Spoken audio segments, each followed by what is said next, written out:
We've got bills, credit cards, loans. Today, it might be payday, but the real question is, who's getting paid first? But don't worry, we've got Kate Blaha of Case Credit Union who's gonna explain to us exactly how we should be dishing out our paycheck. How are you this afternoon? I'm doing great. It's good to see you. Good to see you too, especially because payday is coming up right around the corner. But you know, Kate, since we've been working with you, we've been really trying to set ourselves up properly for financial freedom. And the best way to do that is by deciding exactly how we should be splitting up our paycheck. So talk to us a little bit about what we're gonna do today. Well, we're going to talk about the idea that all of us need an emergency savings. You can't predict what life's going to throw at you, but there's going to be an emergency. And it can be hard to set aside money for that. So the pay yourself first method is a way to kind of prioritize your emergency savings because we know it's going to pop up somewhere. That's right, paying it yourself first. And that's kind of hard to do, especially when you realize you have this debt, maybe one or two of them or a few, that are kind of looming over your head and the numbers just keep growing. But why are you still saying that we need to pay ourselves first before we pay Uncle Sam, before we pay our light bill? Why is that so important?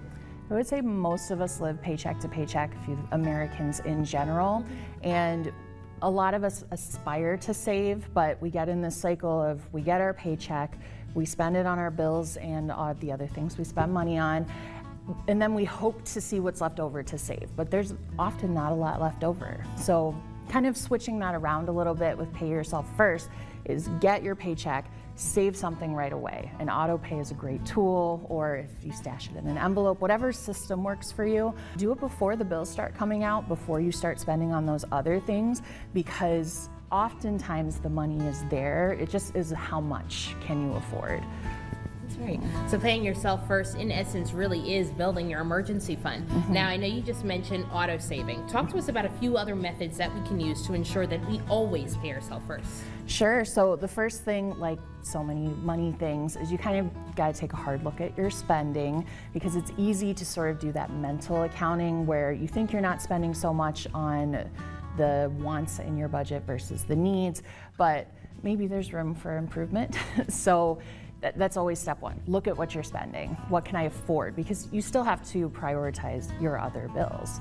This is just about, is it $20? Is it $50? Is it $10? What can I take out of that paycheck right away so I know my savings is always growing? That's right. Now, is there ever such a thing as that you're saving too little, or hey, maybe you're saving too much?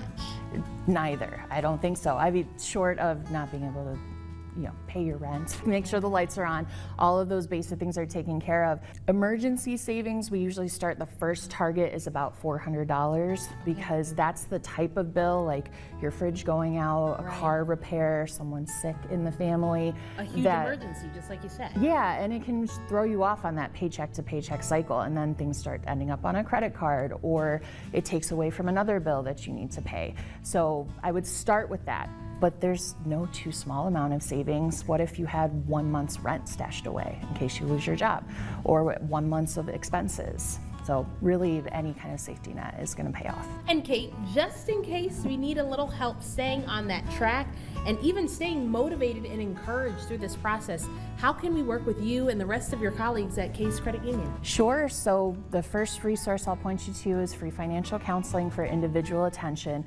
We also have financial literacy tips on our website, and our members have money management tools on their online banking that can help you categorize your spending and sort of track how much is going where, and there's also goal setting tools on there. Oh, that is awesome. Let me tell you, Kate, in the times that we spend with you, I learned more with you than sometimes I'll say I learned in college. But thank you so much, because all of this information is super helpful no matter what field, no matter what industry we're in. And of course, we'll have all these tools and information online at WILX.com. But thank you. Thank you.